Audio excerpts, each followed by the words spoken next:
Welcome to Your Personal Power Pod, a podcast about aligning yourself with the life you want. And here are your hosts, Sandy Abel and Shannon Young. Shannon, how are you this morning? Oh, fine. Just pulling my hair out over here. Oh my gosh. It's so funny. We're talking about being discouraged. We are. We've had a time trying to get all the technology working this morning. I don't know what the deal is because it always works great, but it's probably just that we're focusing on being discouraged. The good thing is we're not discouraged. Well, speak for yourself. I'm getting over it, but I'm still kind of there. You're frustrated. Yes, for the past 30 minutes, we have been trying to get this podcast to function. So we've decided that from now on, we're going to do our best to talk about topics that we want to experience in that moment, because that seems to be what we do. Right. If we're talking about something wonderful, it happens even before we start recording. Yes. I noticed this was another podcast that we did. I think it was on being frustrated. Yeah, right. Probably. Technology didn't work that time either. And it's Nope. like, whoa, maybe we shouldn't cover these anymore. That's hilarious. Let's talk about being discouraged. Well, when you're discouraged, you lost confidence or enthusiasm for something or someone. You had high hopes that it would go a certain way, and then you ran into obstacles, kind of like this morning. It changed the course of your goal. Yeah. What kinds of things happen that make us get discouraged? Oh my goodness, all kinds of things. Well, like this morning, we had a plan and we usually connect and we talk and we record a podcast and we have a good time. And that just didn't flow because technology has a mind of its own. Uh-huh. When something isn't working, you get discouraged. Or when you don't get the results you expected. If we'd recorded the whole podcast and it hadn't worked and we found that out later, we'd be very discouraged. Yes. Or when someone lets you down, someone or something. When you have a car that just keeps breaking, you might get discouraged. Or when you have a friend who keeps treating you in a non-friend way, you might get discouraged. Mm-hmm. You also get discouraged when you realize that something you thought was true isn't true. So it kind of comes down to expectations. Yes, if you're led to believe or choose to believe a certain way, and then things don't come together the way you hope and expect them to, it's very easy to get discouraged. What kinds of things discourage you? Well, technology. Yes. It frustrates me a lot because I'm not really good at it. Often when you're discouraged, you just give up, and I don't do that. Mm-hmm. What about you? What discourages you? Texting. I don't Really? like texting. Texting takes years off my life. And I don't mean because Really? I'm texting while I'm driving. I mean just sitting here in the comfort of Thank my you. bed, surrounded by things that will not hurt me. I'm very safe here. I don't think it discourages me so much as it frustrates me, but I always expect that it will go well. And it does not go well. You text a large, long, meaningful message, and then you realize what you've actually texted and what autocorrect has done to it. Oh, yes. And then you kind of have to start over. I spend a lot of time every day thinking to myself, isn't this supposed to be making my life easier? So I get discouraged texting. Yes, understandably. I do understand that the option is just to call somebody, and I could do that too. So I'm making choices. That is true. That is true. So discouragement is a normal reaction to frustration or disappointment. And the important thing is what you do with it. What can we do with it? You can let it change your perspective and quit trying. Or like you can make a decision that maybe this isn't the thing to do and maybe calling somebody would work better. You can let it define you as a failure and become obsessed with how things didn't work out. Yeah. A lot of people do that. Uh-huh. Those people I've noticed, they kind of tend to get stuck in reliving what didn't work, wishing that things had gone differently or they'd said or done something differently. And that is just counterproductive. You could be putting that energy into doing a different way and trying again. Exactly. It's really easy if you're doing that to get stuck in guilt or in blame, blaming yourself, blaming someone else. That can turn into resentment. People just quit trying. They just don't do anything new and just give up. Mm-hmm. And that's when you turn into defeatism. Defeatism is when you assume that things will never work out. You're discouraged before you even try because you're sure it's going to fail. Which is sad because failing is part of moving forward. Of course. You can expect it will go well, but failure is part of progress. If you've decided that you're going to quit if you fail, then you're never going to get where you're going.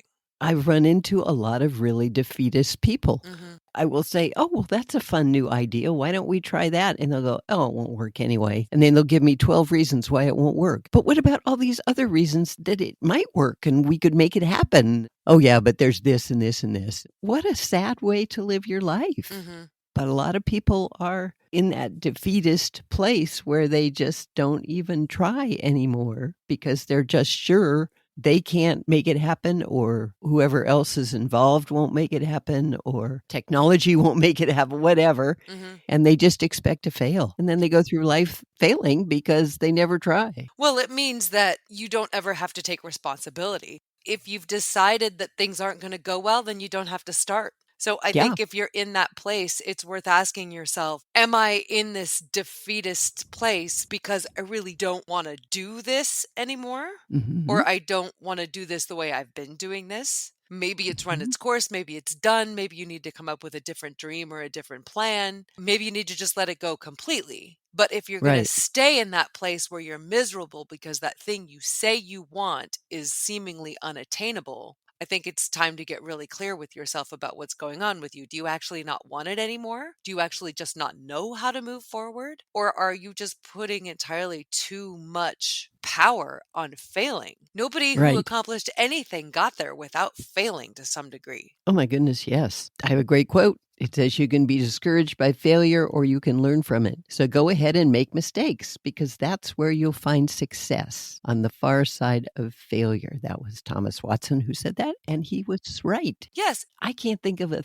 thing that you start doing that you've never done before and you don't fail. Mm-hmm. I mean, look at little tiny people when they start to walk. They fall down all the time, but they just giggle and get up and walk some more until they can do it. And from then on, they learn, hopefully, that you try and you fail and you try again and you fail and then you try and, oh my goodness, you succeed. I think it's important to recognize here how your support structure when you were a kid plays into your discouragement and your defeatist ways. Because I'm thinking specifically of kids when they're learning to walk, especially my brother's kids when they were learning to walk. They would fall and they would look to the adults in the room to figure out how to respond to the fact that they just hit the ground fairly hard.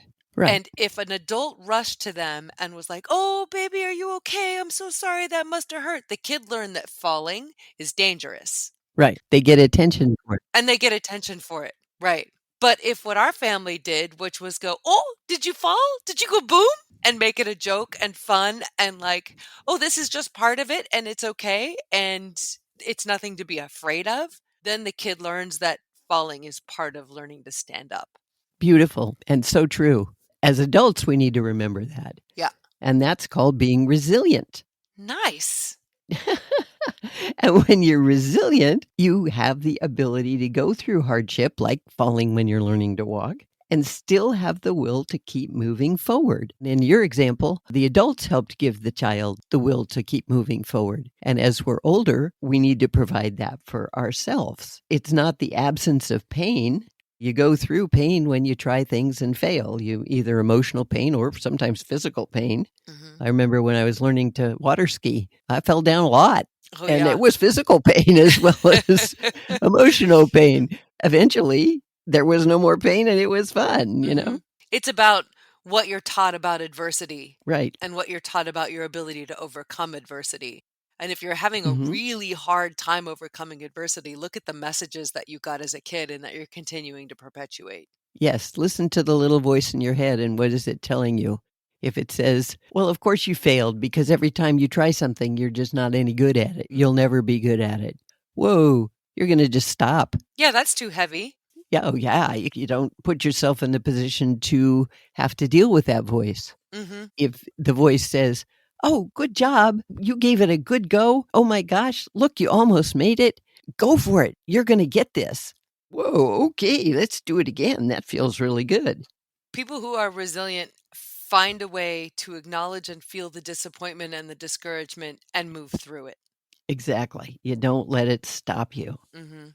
And you believe in your ability to bounce back from disappointments and difficult times instead of defining yourself and the situation by those. Yeah. And you got to stop focusing on what happened. I think we've all been in situations where something didn't go right and we didn't like the outcome. We've just beat ourselves up over it. Like from being fired by your employer or a breakup or an embarrassing something or other that happened while you were public speaking or, any of those things that you just replay and replay and replay. Exactly. And if you get stuck in that loop, Yes, and you can't get out of it. right. I remember I was talking with a guy who was really depressed and sad and struggling and suffering. And I said, "Oh my goodness, are you okay? What's going on?" He said, "Oh, I just really miss my girlfriend." And I said, "Oh, wow, I'm really sorry. What happened?" And he said, "Well, she left me." When did that happen? He said, 6 years ago. I Yeah. was like, "What? 6 years?"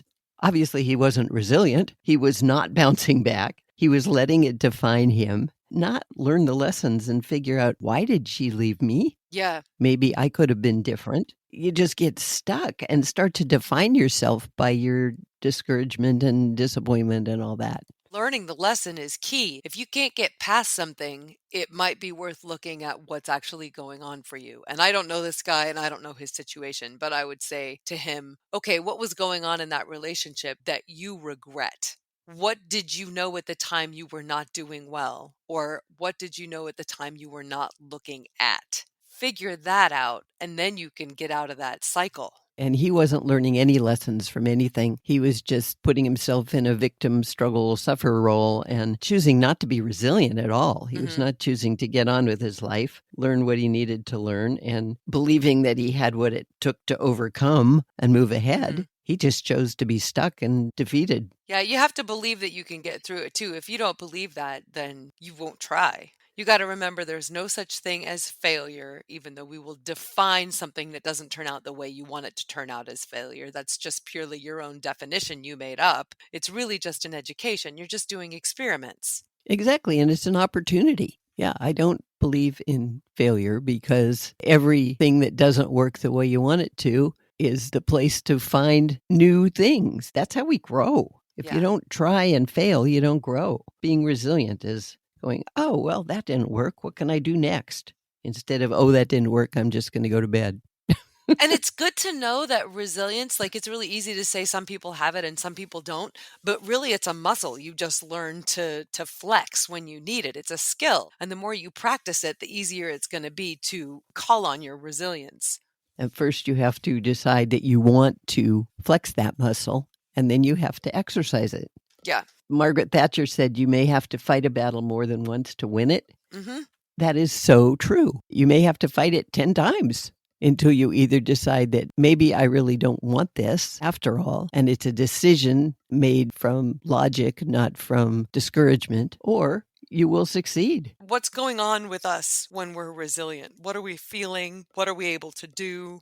Well, you feel capable and competent, and you know you have the ability to handle stressful situations and the skills to handle challenges. Mm-hmm. And you believe in yourself and your abilities. This is where personal power comes in. You understand that you have the control over your decisions and your actions. And you also understand that success doesn't really have a timeline. It takes some time and it takes smaller steps to make that bigger picture what you want it to be. Exactly. And you have to have the patience to take the steps. Yeah. You make the effort to define those steps and take them one at a time, move ahead, and congratulate yourself with every step. Yeah, you have to recognize those little successes. You recognize the failures. You gave the failures a whole lot of power. Do the same with the successes. Right. Nelson Mandela said, "Do not judge me by my success. Judge me by how many times I fell down and got back up again." Oh, gosh, yes. And that is what being resilient is. When you're resilient, you live longer, you have a lower rate of depression, you have a much greater satisfaction with your life, you enjoy your life,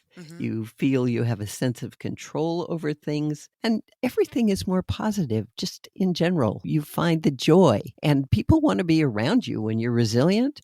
Most people don't want to be around gloom and doom, discouraged, depressed people. They want to be around resilient people who say, well, wow, that didn't work. That was interesting. What can we do about that? Yeah, if you're choosing to stay discouraged and you're not happy there, look at what you're getting from it.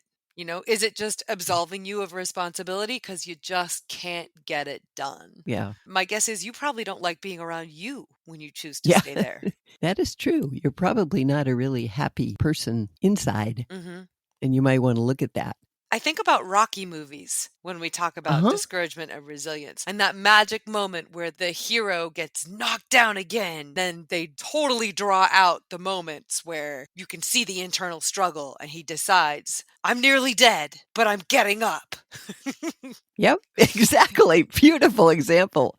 And that is true. And he does. And he always goes on to win because it wouldn't be Rocky if he didn't. But that's the Exactly. magic moment right there, is the I'm Right. getting up. Even if he didn't go on to win, hmm he would still be winning because he didn't stay down. Yep. He got up, he was resilient, he didn't let his discouragement stop him, and he moved ahead. hmm That's what we all need to do to create the life we want and claim our personal power. Oh, it's just so important. I was filling out paperwork for my employer yesterday, the start of a new season. And so we all fill out the policies. You sign the company policies. Right. And I found it really interesting that he chose to put in the policies and have us sign if there's something going on that you don't like, or if you think there's a process that could be better, bring it up with them. And if they decide that's not a process or a situation that they want to change, meaning management, that they don't want to change for whatever reason, they like it the way it is, it's working the way it is for them, then you have 3 options. The first one is to come up with a better idea and then present Uh-huh. that. The second one is to continue to complain about it. And if you choose that option, there will be repercussions. We're around each other a lot, sometimes 24 hours a day. Right. If there is some kind of issue and somebody is complaining a lot, it will bring everybody down quickly. It's not like everybody goes home at the end of the day. If you're on a river trip with people, you're on a river trip with people and you're there for possibly 6 days. So these kinds of problems can create drama and holes in the operation really quickly. So it was Right. like either come up with a better plan and present that, continue complaining, in which case you could lose your job, or Right. find a way to be okay with it and move forward. And we all had to Yes. sign that, which I just think is fascinating. Yes, he's such a good employer. He's a good leader. He understands his people and he understands what needs to happen for your company to function well and for people to be happy there. hmm And he wants everybody to be resilient. And if you start to get discouraged, he wants you to do something about it, not Yes. just put it under the rug or continue to grumble. Take action or let it go. Ooh, I like that. Simple and straightforward. And Yep. that's the deal. So let's recap. Okay, when you try something and it doesn't work out, you might get discouraged. When you're discouraged, you might just give up and stop trying. And if this happens often enough, you might create a defeatist attitude where you think nothing will ever work and just stay stuck for the rest of your life.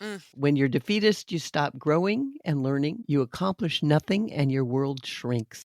That's sad. When you're resilient, you acknowledge and feel disappointment, but you don't let it stop you. And you believe in yourself and your abilities and are willing to risk failure in order to move ahead and succeed. You claim your personal power. You know you have control over your decisions and actions, and you choose to push ahead. When you are resilient, you will have better health, live longer, enjoy your life more, and continue to grow and accomplish your goals and have healthy, happy relationships. So resilience is obviously the way to go.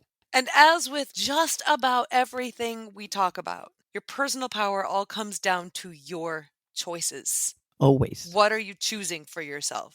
Are you choosing to stay stuck and be discouraged? Or are you choosing to say, yeah, this is tough, but I've done tough things before. I can do them again. And when you do that, you will feel empowered and grow and become even stronger in who you are. Thank you, Sandy. Thank you, Shannon. And you are very resilient. I'm impressed with you. Oh, thank you. Well, you laid a great groundwork when my brother and I were kids. You said we could do anything we wanted to do if we put our mind to it. And the only thing you told me I could not do was play professional football because you didn't want me to damage my knees.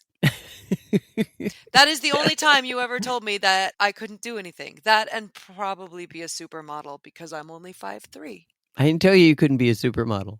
Oh, you did. Did I?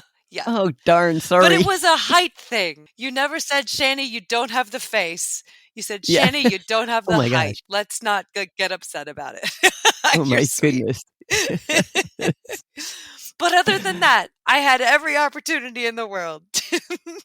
Yes, and everybody does. And Yes. hopefully they came from a place where they were told that and believe that. But even if you didn't, you need to know inside of yourself that you have the power to be anybody and anything you want to be. Choose to define yourself. Don't let discouragement shoot you down, and always be resilient. And when you do it, tell us about it, because we love Oh, yeah. hearing from you. We love your stories about how self-esteem and personal power affect your life. We also love it when you tell us about topics that you'd like us to address in future episodes. And we would love it if you wanted to review our podcast. It really makes a difference. And you can do that wherever you stream, or you can just visit us at yourpersonalpowerpod.com, click contact, and drop us an email and tell us what you think directly. We are excited to let you know we are on Instagram also, so you can find us at Your Personal Power Pod if that's where you hang out. And if you want to learn how coaching can change your life, contact Sandy for your free coaching call. Sandy at InsideJobsCoach.com. Thank you so much for listening. We look forward to hearing from you. And until next time, find your power and change your life.